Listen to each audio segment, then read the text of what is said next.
So how does Epals work? In the upper right-hand corner of the homepage, you'll see the option to sign up and log in. When you click sign up, all you need is an email address, and a username, and a password. You'll also be asked a quick question regarding how you heard about Epals. Once you've created your account, you can log in using your new username and password.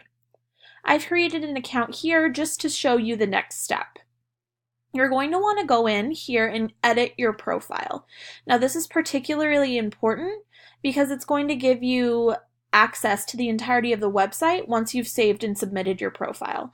This is to ensure that you are in fact a teacher and using the website for the correct reasons, as well as giving others the opportunity to search you for the subjects you've taught, your specializations, languages spoken, etc.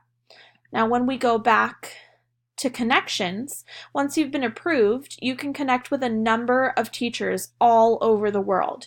You can search for them based on a clear criteria, or you can just look through and see if anything sparks your interest.